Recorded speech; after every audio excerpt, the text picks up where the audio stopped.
Mari kita membaca sekali lagi doa Bapa kami. Karena itu berdoalah demikian. Bapa kami yang di surga, dikuduskanlah namamu, datanglah kerajaanmu, jadilah kehendakmu di bumi seperti di surga. Berikanlah kami pada hari ini makanan kami yang secukupnya, dan ampunilah kami akan kesalahan kami, seperti kami juga mengampuni orang yang bersalah kepada kami. Dan janganlah membawa kami ke dalam pencobaan, tetapi lepaskan kami daripada yang jahat. Karena Engkaulah yang mempunyai kerajaan dan kuasa dan kemuliaan sampai selama-lamanya. Amin. Mari kita berdoa sekali lagi. Tuhan berkatilah jam selanjutnya, sebagaimana Tuhan sudah memberkati jam sebelumnya. Berkatilah kebaktian hari ini, sebagaimana Tuhan sudah memberkati kebaktian-kebaktian yang lampau. Berilah bijaksana kepada hamba-Mu, dan berilah pengertian kepada umat-Mu, sehingga apa yang difirmankan dari mimbar ini, dan apa yang didengar di dalam telinga kami masing-masing, merupakan kebenaran kekal yang diwahyukan di dalam kesementaraan. Kebenaran yang abadi, yang kami ingin mengetahui di dalam sejarah. Biar Roh-Mu memimpin pikiran kami, dan Roh-Mu memimpin hidup kami, sehingga pengertian yang kami terima dari mendengarkan firman Tuhan boleh kami terapkan menjadi kelakuan yang menyatakan kemuliaan Tuhan. Dalam nama Yesus Kristus, penebus dan juru selamat kami yang hidup, kami sudah berdoa. Amin. 2 minggu yang lalu saya bicara tentang Engkaulah yang mempunyai kerajaan. Dan minggu lalu kita berbicara mengenai Engkaulah yang mempunyai kuasa. Hari ini kita sampai kepada kalimat dan istilah yang terakhir. Engkaulah yang mempunyai kemuliaan sampai selama-lamanya. Amin. Apakah kemuliaan? Di antara 3 istilah kerajaan, kuasa dan kemuliaan, ini merupakan sesuatu yang paling tidak berwujud. Ini merupakan satu yang paling supramaterial, sehingga paling tidak gampang dimengerti. Apa artinya kemuliaan-Mu? Saya percaya banyak orang sudah begitu hafal, begitu biasa membaca kemuliaan Tuhan, memuliakan Tuhan, memuliakan Tuhan. Tapi justru istilah ini adalah istilah yang paling sedikit dicari oleh orang Kristen untuk mengertinya. Kalau sekarang saya panggil 10 orang naik ke atas dan saya tanya apa itu kemuliaan Tuhan, saudara akan mendengar orang itu menjawabnya pelan sekali karena mulai mikir. Kenapa pikir? Karena tidak bersiap. Kenapa tidak bersiap? Tidak rasa penting. Kenapa rasa tidak penting? Karena terlalu abstrak. The glory of God. What an abstract wording is this? Kemuliaan Tuhan. Apa itu? Siapa mengetahui kemuliaan? Ini adalah istilah kira-kira raba-raba. Dan kira-kira tidak ngerti. Kira-kira sudah tidak ada kesoalan. Kita rasa sudah beres kemuliaan Allah. Tapi pada waktu ditanya, saudara, apa itu kemuliaan Tuhan? Engkau mulai kagok, engkau mulai berhenti, engkau mulai takut jawab salah, engkau mulai memikir. Ini semua membuktikan kita belum bersiap dan kita belum pernah mempunyai kepastian memahami apa artinya kemuliaan Allah. Saudara-saudara, saya mengamati dan perhatikan, adakah orang Kristen yang sedini mungkin ingin mengetahui istilah kemuliaan Tuhan Allah? Saya mendapatkan hampir tidak ada anak remaja yang serius menanya pertanyaan ini.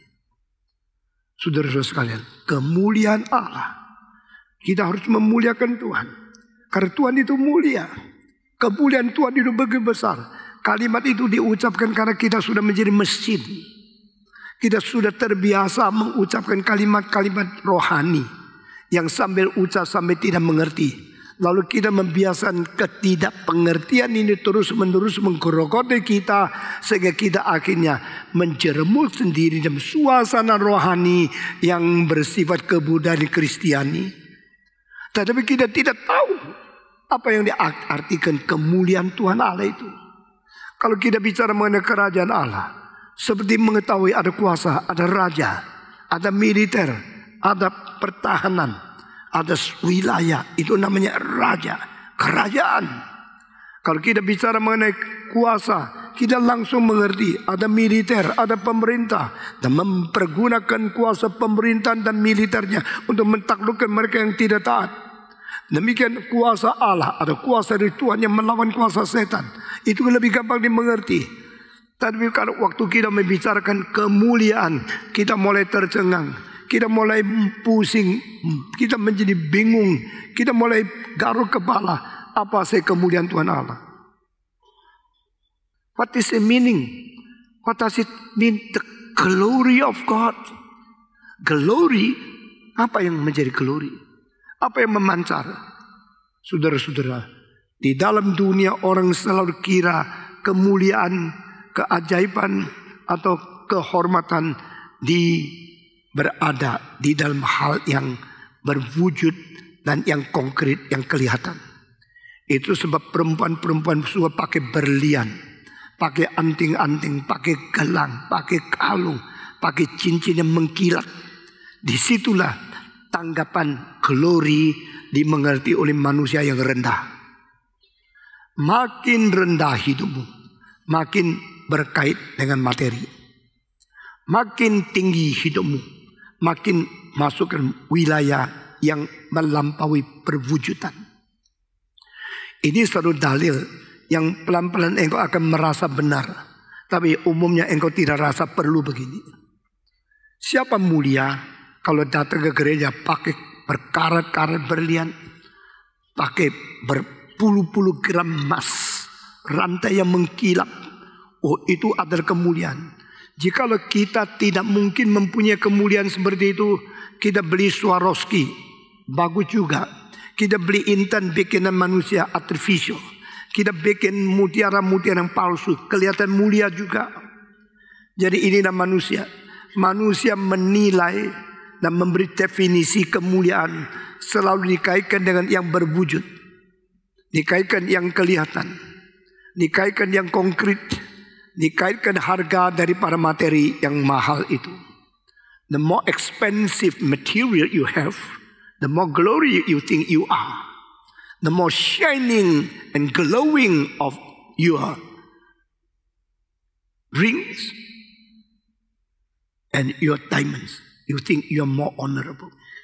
Manusia yang rendah meninggikan materi, wujud konkret yang kelihatan lebih penting daripada yang tidak kelihatan. Saudara-saudara sekalian, kemuliaan itu dimengerti oleh orang kampung, yaitu yang mempunyai uang, mempunyai berlian, yang kaya. Dan terlalu banyak orang menikmati ini, maka banyak orang kaya menikmati kekayaan karena dia dipuji-puji. Sehingga uang itu dipertahankan. Kalau saya makin banyak uang, makin banyak berlian, saya makin mulia. Tetapi Alkitab Yesus mengatakan yang dihargai oleh manusia adalah yang dibenci oleh Allah. Saya takut. Saya takut di hadapan Tuhan, di dalam kerajaan Allah. Justru yang Tuhan paling menghina adalah orang paling kaya. Kecuali orang kaya dia mengerti bagaimana mempergunakan kekayaan untuk pekerjaan Tuhan, untuk memuliakan Tuhan, untuk menolong orang miskin, dan menjadi orang yang bisa mengarahkan manusia menuju kepada kehormatan dan kebahagiaan yang lebih tinggi. Saudara-saudara, saya mau tanya, di dalam sejarah berapa orang kaya yang diingat oleh orang sesudahnya? Di dalam generasi-generasi yang terus turun menurun, kita merayakan orang kaya dari zaman Sokrates. Tidak ada satu. Kita mengingat orang kaya, mengkagumi kekayaan mereka daripada zaman medieval. Tidak ada satu. Orang kaya hanya mendapatkan pujian daripada zamannya, daripada orang yang bersifat budak. Orang bersifat budak memperkayakan, menghormati orang kaya. Tapi setelah mereka mati, semua dilupakan. Baru mati tidak berapa tahun sudah dilupakan seluruh dunia. Kenapa? Kekayaan bukan hal yang paling bernilai. Tapi kalau saya tanya Abraham Lincoln, mereka tahu. Kalau saya tanya Immanuel Kant, orang tahu. Saya tanya orang-orang yang agung di dalam pemikiran, di dalam kebijakan, di dalam filsafat yang mempengaruhi dunia. Orang-orang generasi muda-muda yang pernah belajar semua tahu. Sejarah tidak memberikan kredit kepada orang paling kaya. Sejarah memberi kredit kepada mereka yang memperkaya manusia yang lain. Saudara bicara mengenai kemuliaan. Ini satu tema paling paradoks. Di dalam seluruh kalimat doa Bapa kami, yang paling sulit dikhotbahkan adalah kemuliaan punyanya Bapa.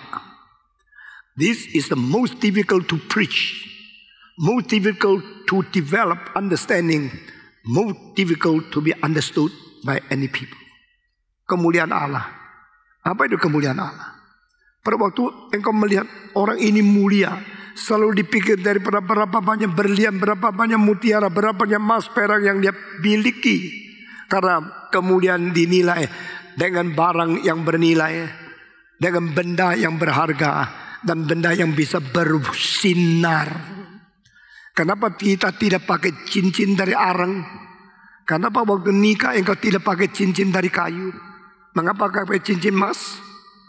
Dua arti. Pertama, karena emas itu mahal. Kedua, emas itu tidak luntur. Emas yang keliling bundar itu melambangkan kesempurnaan, keutuhan. Kita menghapuskan pernikahan itu bernilai. Pernikahan itu kekal. Pernikahan itu utuh dan sempurna.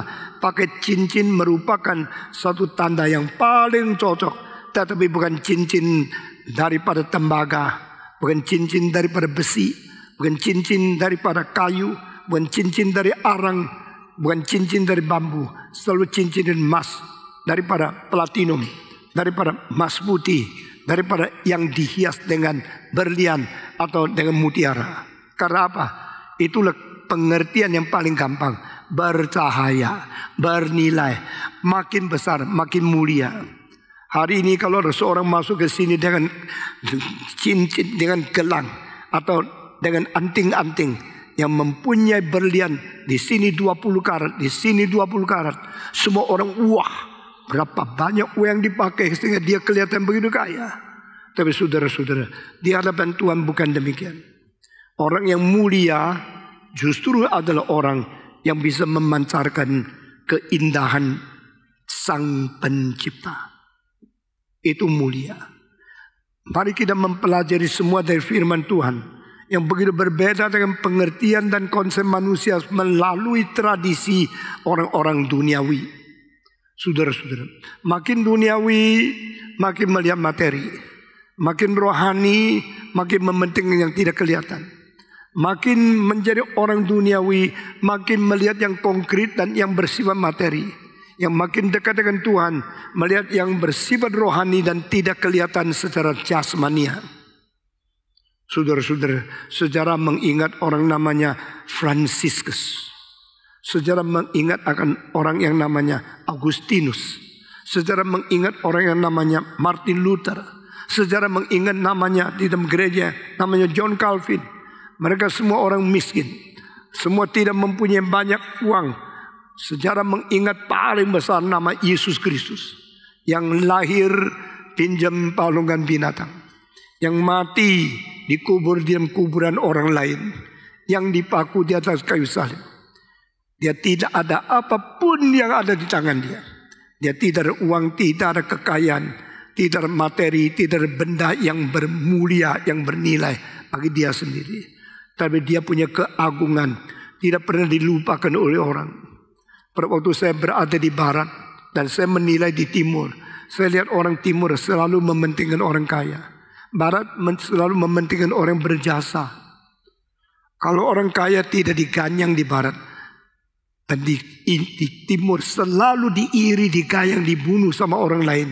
Adalah sebab barat mempunyai sistem pajak yang mengambil banyak uang dari orang kaya, sehingga mau tidak mau masyarakat mengetahui uang mereka store ke pajak menjadi pertolongan banyak orang miskin. Biarin aja, makin kaya makin diambil banyak pajak. Tapi di Asia banyak orang kaya sebisa mungkin melarikan diri dari pajak, lalu menjadi orang korupsi yang tidak ketahui oleh orang lain. Makin gelap makin kaya, makin kaya makin gelap. Akhirnya menjadi sasaran pembunuhan dari orang yang iri dan orang yang benci kepada dia. Perbedaan Barat sama Timur sangat berbeda. British Museum didirikan oleh seorang pribadi yang namanya Hans Sloan. H-A-N-S S-L-O-A-N. Saudara boleh cari di Google. Semua yang saya katakan saya sendiri tidak ngerti, cari di Google. Tapi saudara boleh cari. Dia kumpulkan ratusan ribu barang dengan uang sendiri, mati-matian dia cari uang bersusah payah. Sewaktu dia tua dia mengatakan kepada pemerintah Inggris, saya sudah mau mati. Kedua anak saya miskin sekali. Uang saya tidak serahkan mereka. Uang saya beli barang semua seni untuk seluruh Inggris boleh mengerti kebudayaan, mengetahui jejak kaki daripada kristalisasi kebijakan dari manusia yang bekerja dari zaman Mesopotamia, Mesir, terus sampai Inggris yang sekarang kerajaan terbesar di dunia. Dan kalau saya mati, anak saya tidak tahu makan apa. Saya semua serah ini saya jual ke pemerintah. Pemerintah Inggris kalau mungkin saya hanya minta 20.000 pound sterling saja. Ratusan tahun itu uang tetap besar. Tapi dibanding dengan uang yang dia bayar terlalu sedikit. Kongres di Inggris mereka membuat musyawarah rapat. Akhirnya mereka menyetujui memberikan 20.000 pound sterling kepada Mr. Hans Sloane untuk menjadi warisan kepada orang anak-anak. 2 anak perempuan, dan anak laki-laki. Lalu semua diambil oleh pemerintah. Dan bukan dijual, bukan disita, bukan dirusakkan. Dijadikan museum terbesar di seluruh dunia. Sekarang museum terbesar di seluruh dunia adalah British Museum. Yang mempunyai barang kira-kira 9 juta item. 9 juta barang di dalam satu museum, sama British Museum. Kedua hanya 3 juta barang di St. Petersburg. Ketiga adalah yang ada di New York, kira-kira 2.900.000. Saudara-saudara sekalian, sekarang seluruh dunia yang masuk ke British Museum 1 tahun lebih 15 juta orang mau melihat. Museum selalu didirikan oleh orang gila. Orang mempunyai pandangan yang jauh, tapi tidak dimengerti oleh orang sebelahnya. Mereka mengambil ini buang uang, ini habis maintenance fee, ini siapa yang bisa mendukung. Tapi mereka yang tidak mempunyai visi dan tidak mengetahui apa menjadi kemuliaan daripada kebudayaan manusia, selalu mengkritik dan selalu menghakimi. Dan orang yang kerjakan itu akhirnya baru dia hargai beratus-ratus tahun sesudah dia mati. Saudara-saudara sekalian, Singapura menjadi kota terbesar. Yang paling penting bukan penduduknya, tetapi kemajuannya yang paling penting di Asia Tenggara. Kapan lagi Indonesia bisa mempunyai ekonomi yang kuat?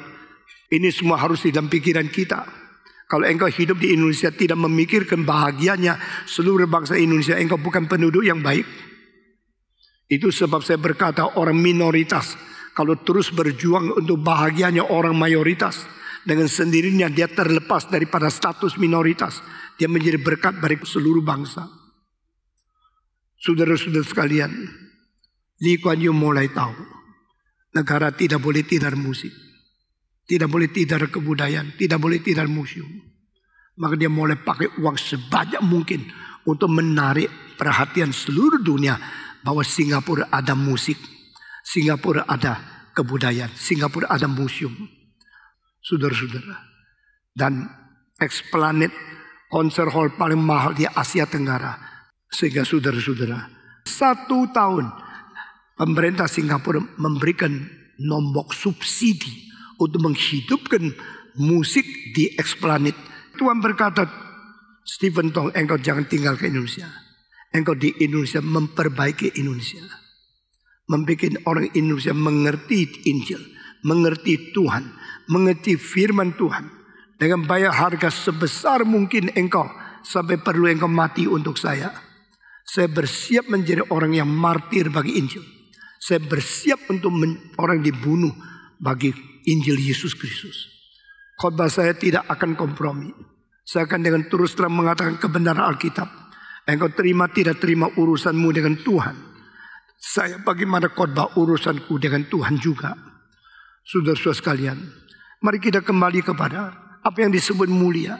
Orang dunia mengatakan kalau saya mempunyai uang, mempunyai berlian, mempunyai materi, mempunyai mutiara, mempunyai gelang, mempunyai cincin, itu namanya mulia.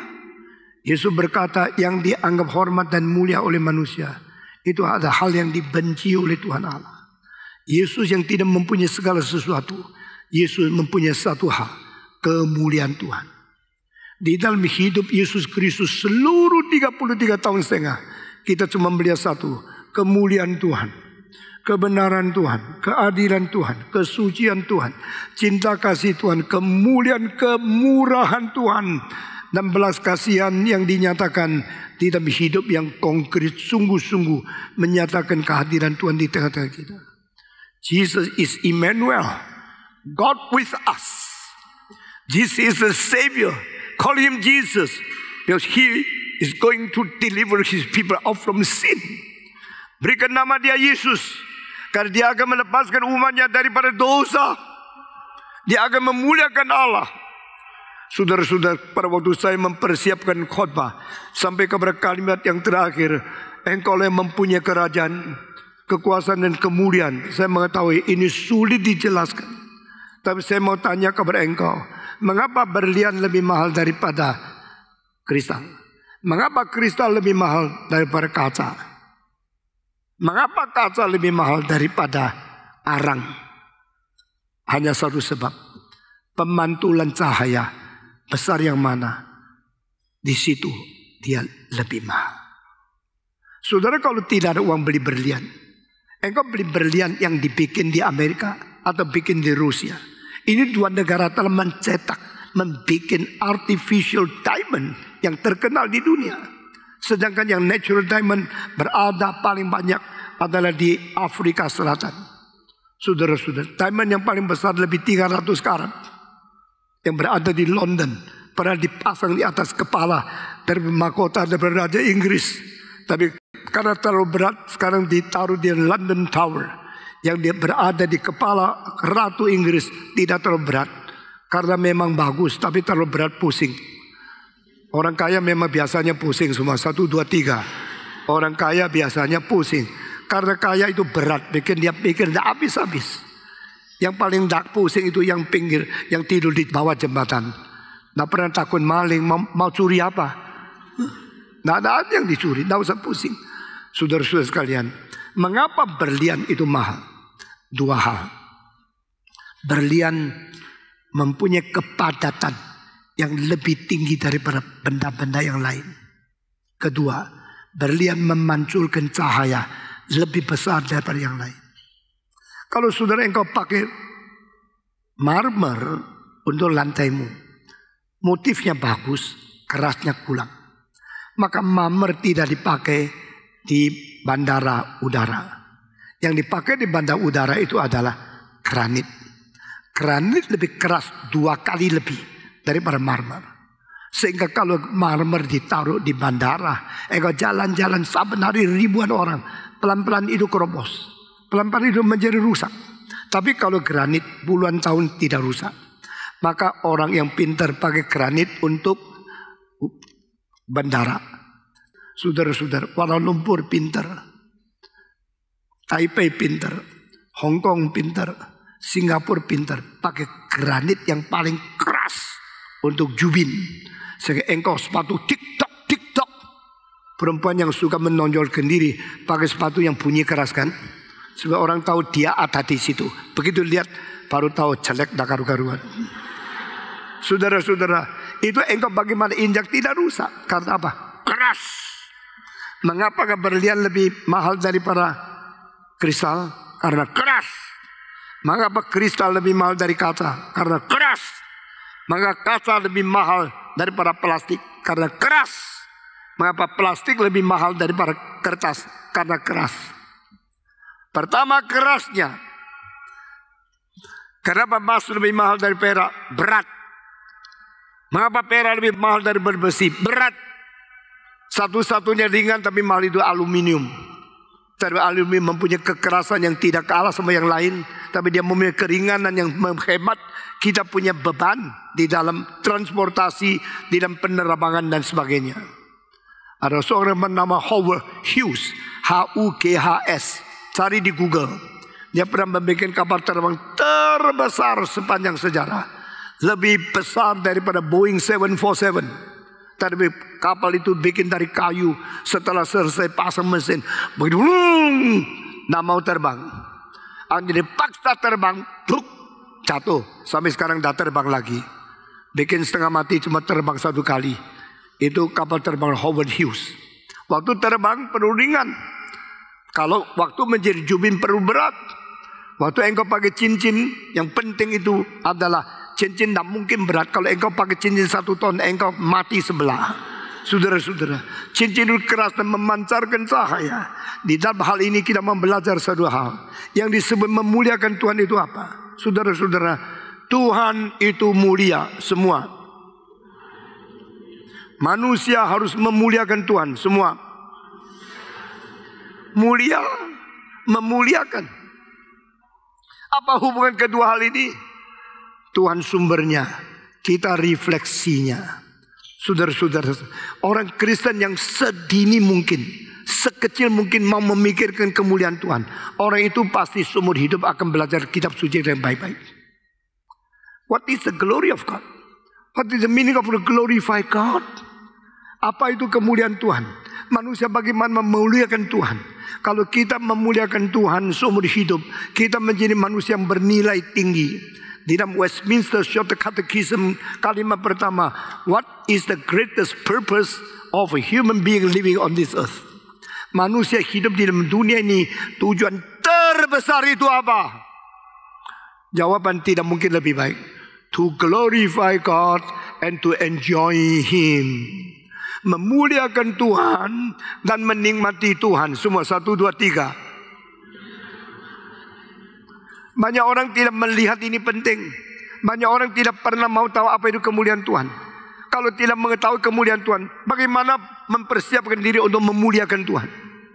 Banyak orang tidak mengerti kemuliaan Tuhan itu berharga, sehingga juga tidak merasa kemungkinan menikmati Tuhan kalau sudah memuliakan Tuhan. When you glorify God, immediately at the same time you enjoy God. Orang yang memuliakan Tuhan, saat yang sama dia menikmati Tuhan. Engkau telah menikmati uang, menikmati seks, bodoh kamu. Saudara-saudara, kenikmatan-kenikmatan di luar Tuhan itu semua palsu. Kenikmatan-kenikmatan di luar Tuhan itu sementara. Kenikmatan-kenikmatan Tuhan itu bisa hancur, bisa rusak, dan tidak ada yang kekal yang bisa dipelihara sampai selama-lamanya.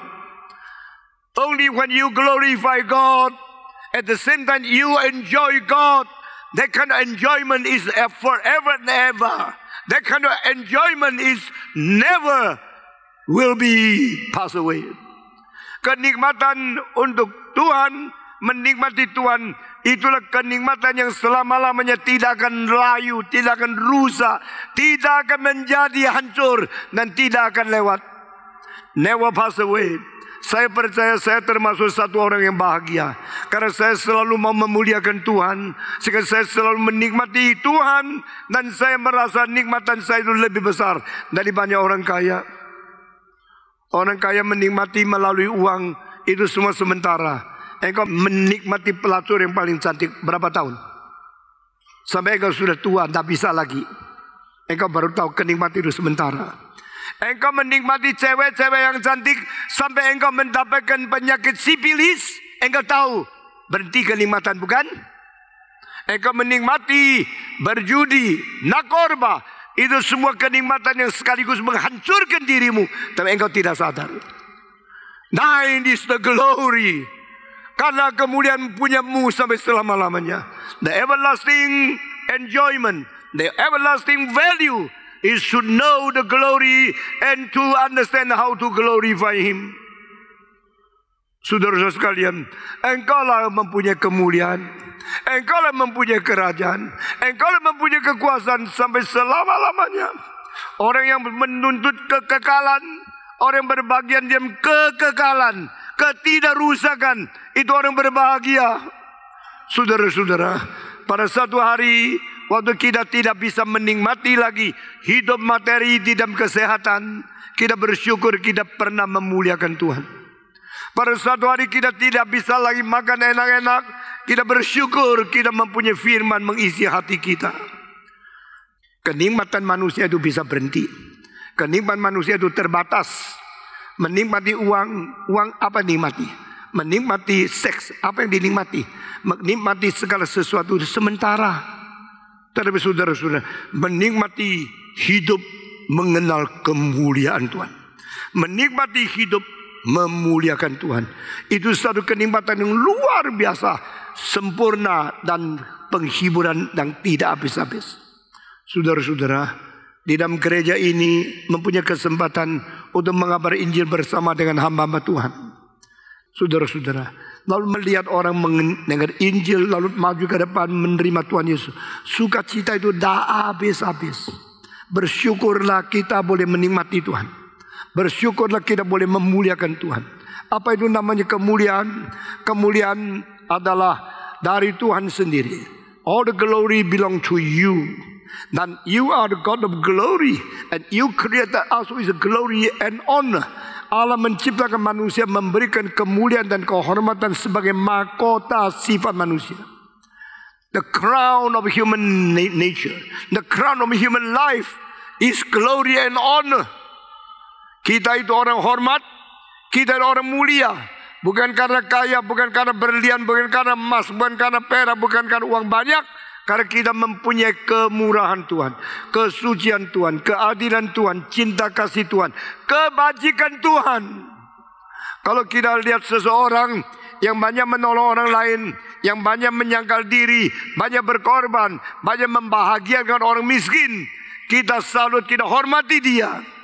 Tapi kalau kita melihat seseorang yang merampas hak orang lain, yang mencuri kemuliaan orang lain, yang cari uang banyak dengan cara curang, kita akan membenci dia, kita menghina dia. Kecuali kamu orang hina, baru engkau menjilat orang yang kaya sekali. Saudara-saudara sekalian, yang bukan kamu punya, kenapa kamu rampas? Yang kamu tidak berhak, mengapa engkau paksa? Atas suruh gereja kelihatan mewah sekali. Itu gereja paling malu. Karena gereja itu pakai tanah vasus milik seluruh rakyat. Dipaksa dengan uang, dia telah menyuap pemerintah, akhirnya menjadi gereja. Itu namanya kesuksesan. Sukses. Percaya Tuhan itu minta kesuksesan. Karena percaya Tuhan bisa kaya, menjadi mulia, menjadi sukses, menjadi makmur. Itu teologi dari setan yang pakai jubah Kristen menipu orang anak-anak Tuhan. Saudara-saudara, jikalau definisi itu benar, Yesus yang paling cilaka. Yesus matinya telanjang, Yesus matinya dipaku, Yesus matinya pikul salib sendiri. Yesus mati tidak mempunyai uang untuk dana penginjilan bagi Petrus.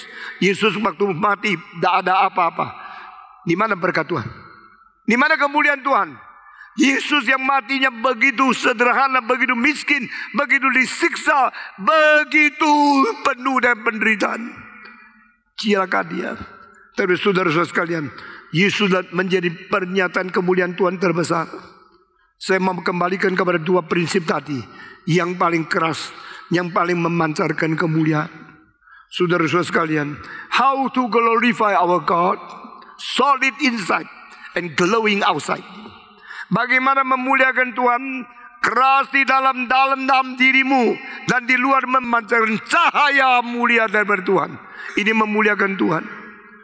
Saudara-saudara sekalian, berlian itu paling keras. Kalau engkau sekarang satu arloji yang kacanya kaca plastik, ada kacanya kaca biasa, ada kacanya ada Swarovski, ada kacanya ada kristal artificial, ada kacanya ada sapphire, ada kacanya tidak ada yang berlian.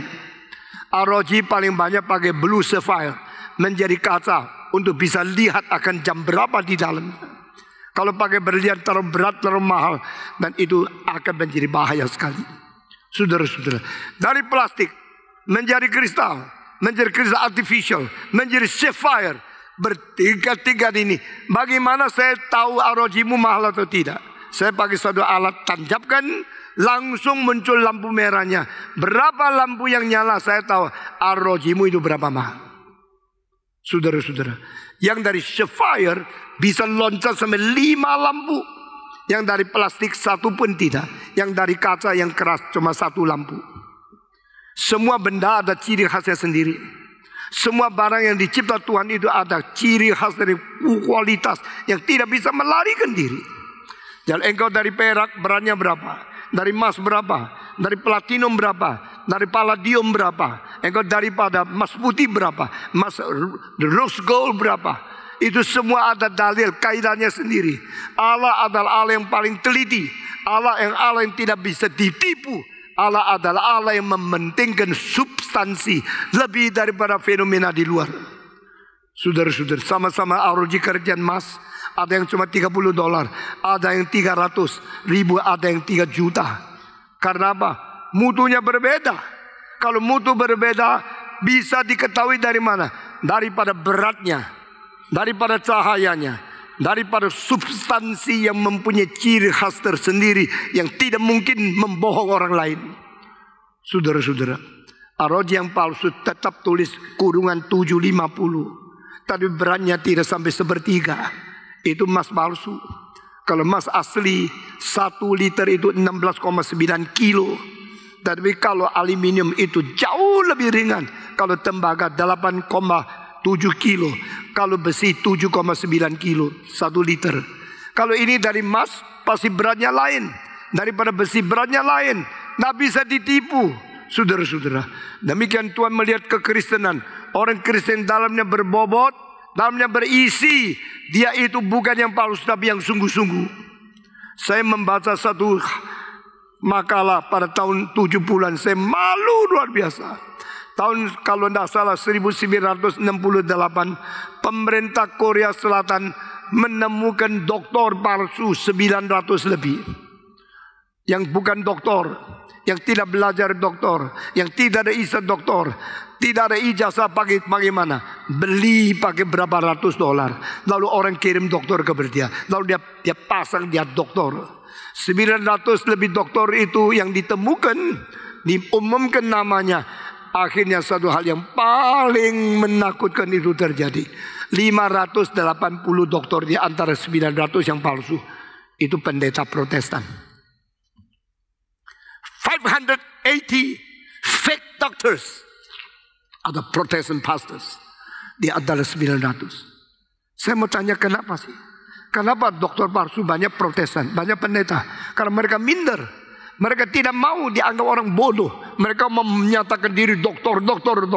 Tetapi dokter bukan diberi, dokter dibeli dengan uang.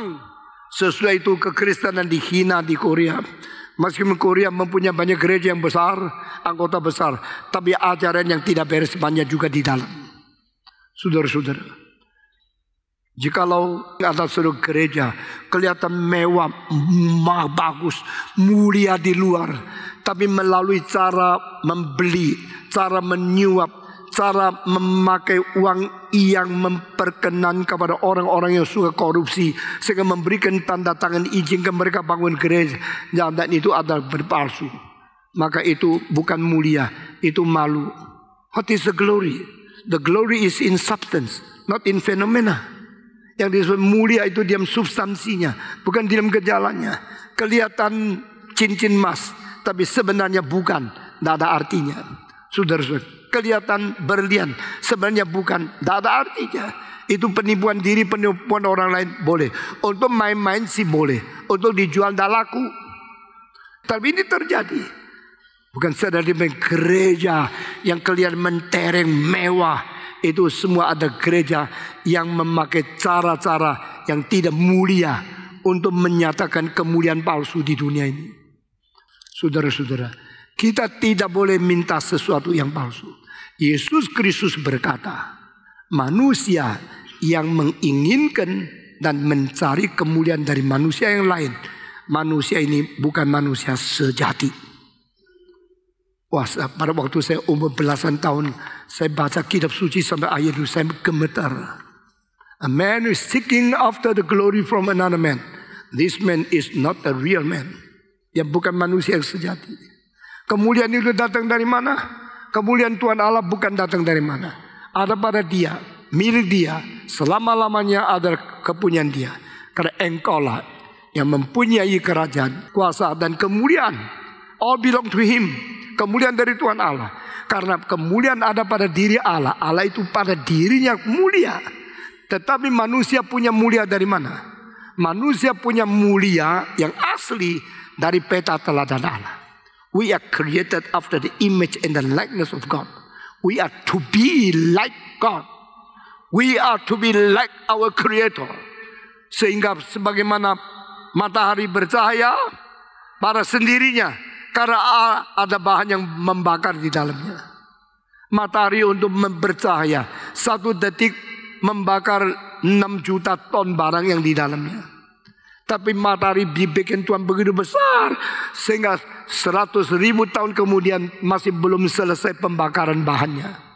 Kita akan memiliki cahaya matahari terus menerus sampai Yesus Kristus datang kembali. Tidak usah khawatir, saudara-saudara. Tetapi cahaya dari bintang,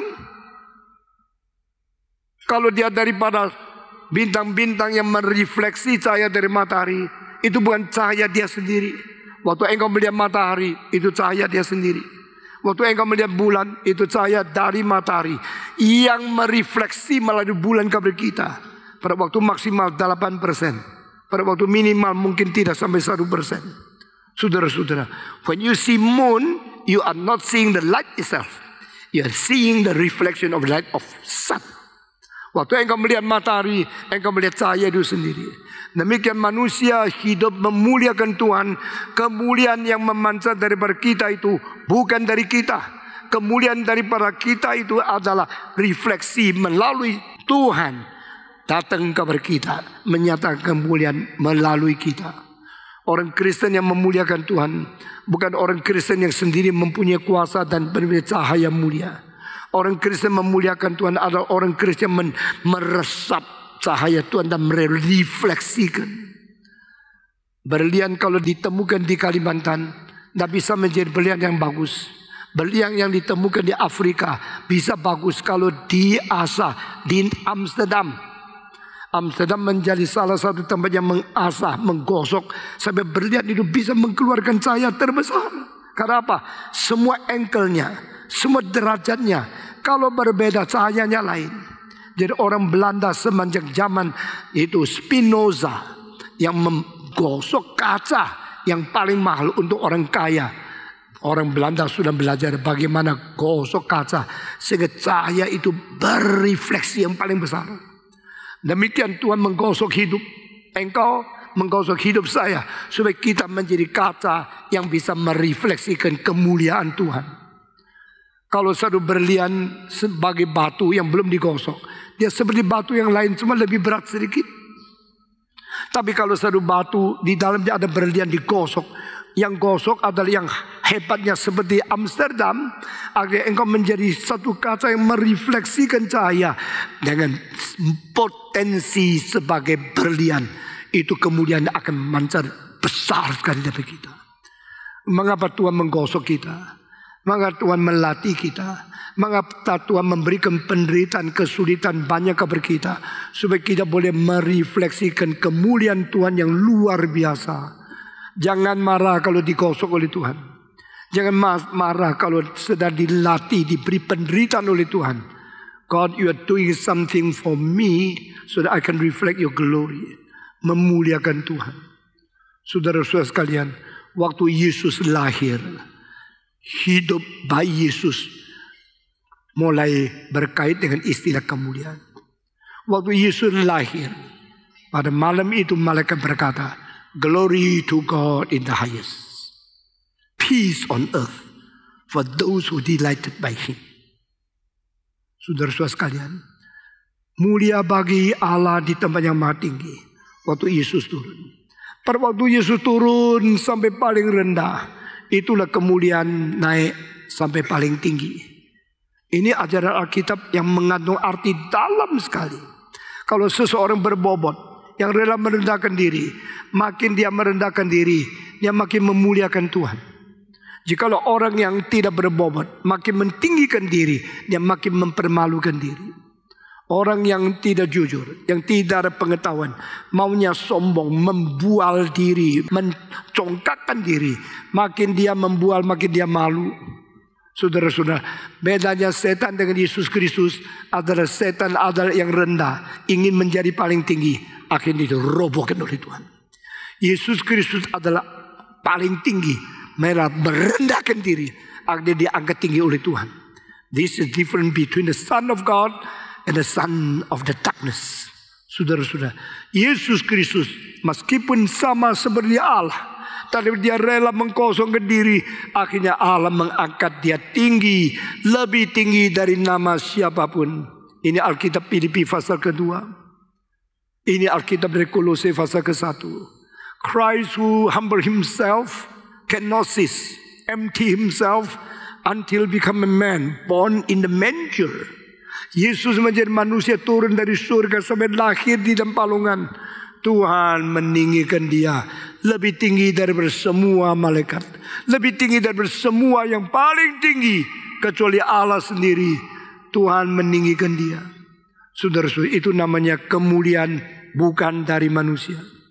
Begitu banyak orang ingin kemuliaan dari manusia. Kalau dipuji orang senang, kalau diangkat oleh presiden senang, kalau diakui oleh sekolah yang tertinggi senang. Nah, kalau tidak pakai uang, cari yang kedua, yang palsu, supaya kelihatan tinggi. Ada apa engkau mencari kemuliaan dari manusia? Jika engkau mengerti kalimat Yesus, barang siapa mencari kemuliaan dari manusia, orang ini bukan orang sejati. Tuhan tidak akan ingat kamu, kemudian kau raih juga tidak bernilai. Dan apa yang menjadi terkenalnya kamu itu akan segera dihancurkan oleh zaman yang lain. Saya sering memberikan contoh. Ayah dari Felix Mendelssohn Bartholdy adalah seorang filosof. Namanya Moses Mendelssohn. Lalu itu engkongnya. Anaknya adalah namanya Abraham Mendelssohn. Cucunya adalah Felix Mendelssohn Bartholdy. Engkong filosof. Papa tangkir. Anak musikus. Sekarang kalau saya tanya, siapa pernah mendengar nama Moses Mendelssohn? Coba angkat tangan. Saya percaya beberapa pendeta penginjil yang pernah belajar filsafat sama saya, dia tahu. Kalau saya tanya lagi, siapa di antara engkau yang mengenal Felix Mendelssohn? Banyak orang angkat tangan karena sudah pernah mendengar lagunya yang bulan lalu kita mementaskan Lobgesang dan melakukan Reformation Symphony. Itu karya dia. Saudara masih ingat lagu Natal?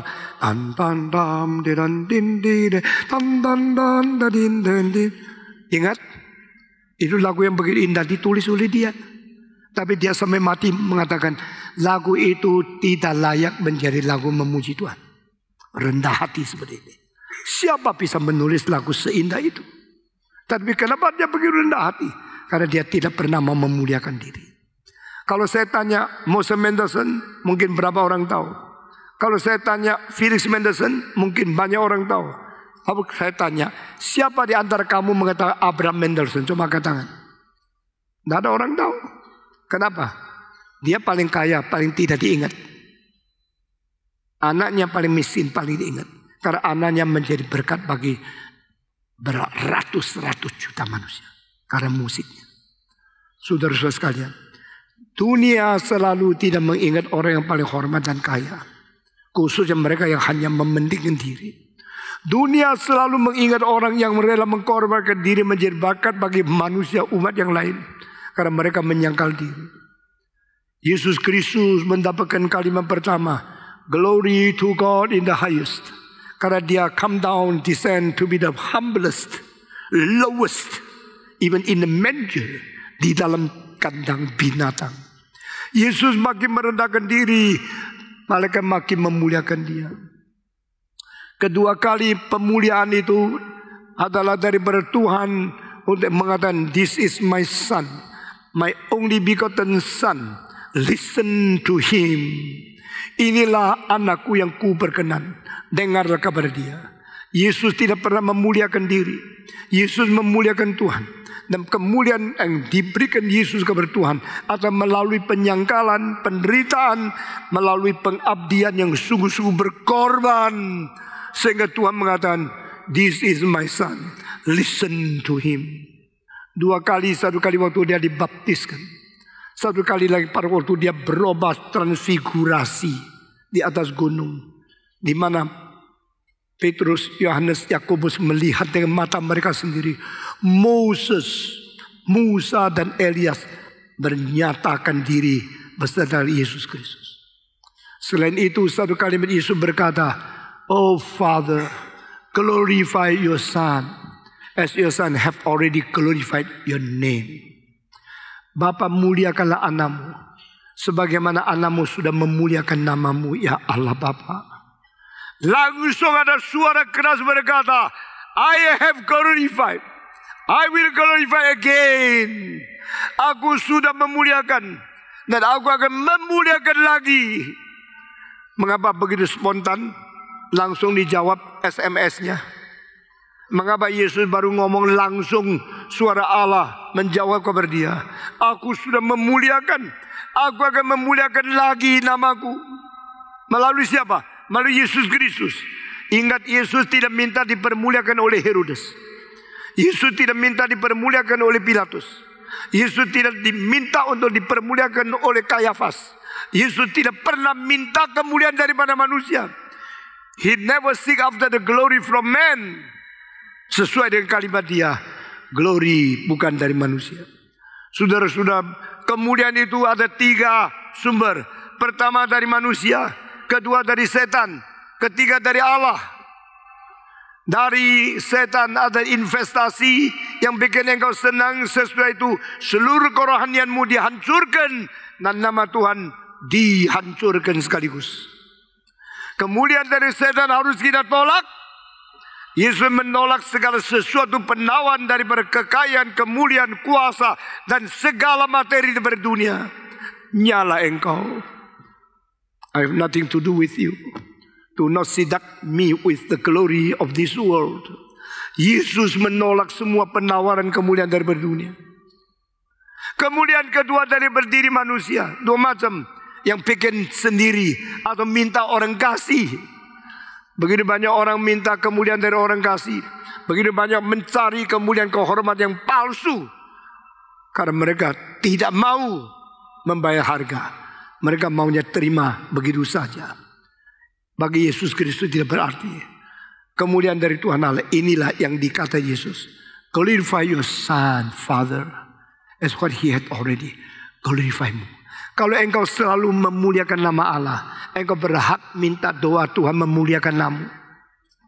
Jika engkau selalu hidupnya memuliakan Tuhan, dan sekarang engkau diejek, dianiaya, engkau ditekan, engkau dijual, engkau difitnah, engkau dipermalukan, saat itu engkau boleh berkata, "Tuhan, muliakanlah anakmu sebagaimana anakmu sudah memuliakan engkau." Kita hidup di dunia sering dileceh orang, dihina orang. Jangan memuliakan diri. Jangan minta manusia memuliakan engkau. Jangan cari kemuliaan daripada dunia yang layu dan sementara. Cari hanya satu kemuliaan dari Tuhan. Kemuliaan-kemuliaan palsu yang akhirnya menjadi hal yang mempermalukan. Di dalam abad ke-20 akhir dan permulaan abad ke-12, kita melihat ada beberapa orang diktator, berapa tiran, berapa raksasa pengebut dan yang pengejar, yang pengaus kuasa, yang tidak malu timbul di dalam sejarah. Saya mau tanya, itu kemuliaan manusia? Itu kehormatan seorang diktator? Itu kuasa pemerintah dan sesuatu kerajaan yang dianggap begitu tinggi? Tidak usah takut kepada siapapun.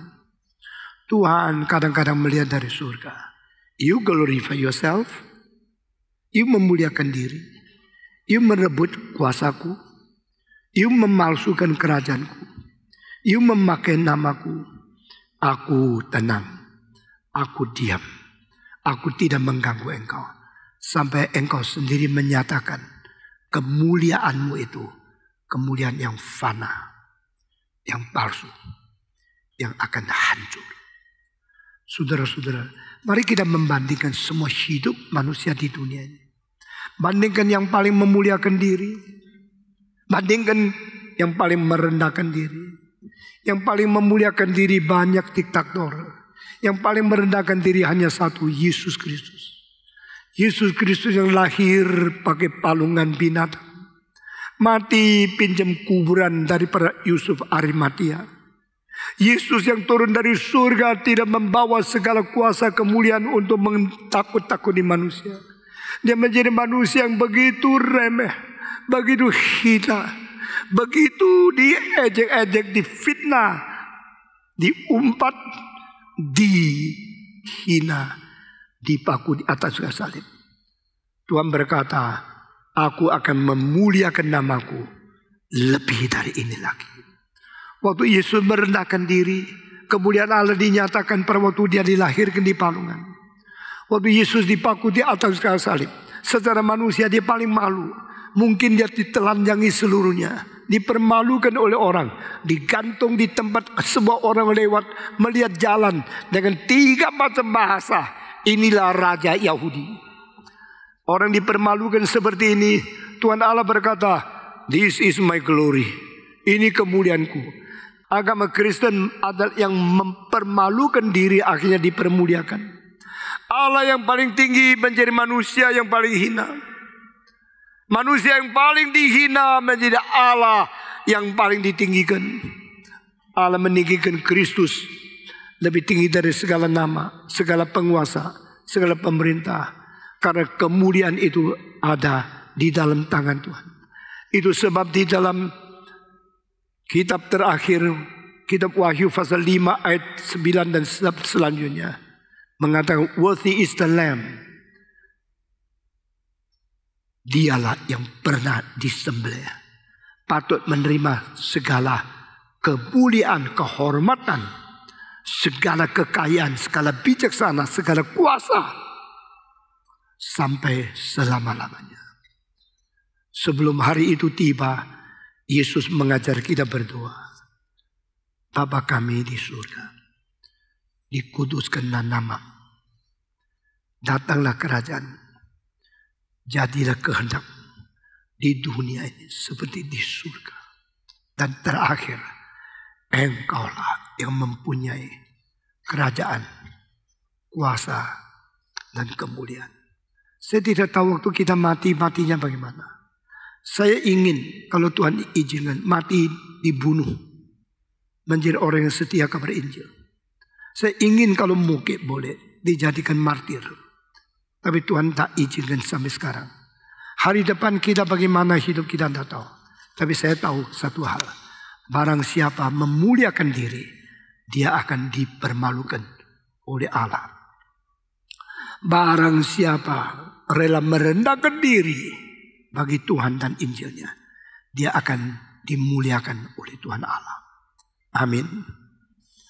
Engkaulah yang mempunyai kerajaan, kuasa dan kemuliaan sampai selama-lamanya. Mari kita berdiri bersama-sama, kita mengiklarkan doa Bapa kami satu kali lagi dengan segenap hati yang hormat kepada Tuhan. Mari kita belajar doa yang diajarkan. Bapa kami yang di surga, dikuduskanlah namamu, datanglah kerajaan-Mu, jadilah kehendak-Mu di bumi seperti di surga. Berikanlah kami pada hari ini makanan kami yang secukupnya, dan ampunilah kami akan kesalahan kami, seperti kami juga mengampuni orang yang bersalah kepada kami. Dan janganlah membawa kami ke dalam pencobaan, tetapi lepaskanlah kami daripada yang jahat. Karena Engkaulah yang mempunyai kerajaan dan kuasa dan kemuliaan sampai selama-lamanya. Amin.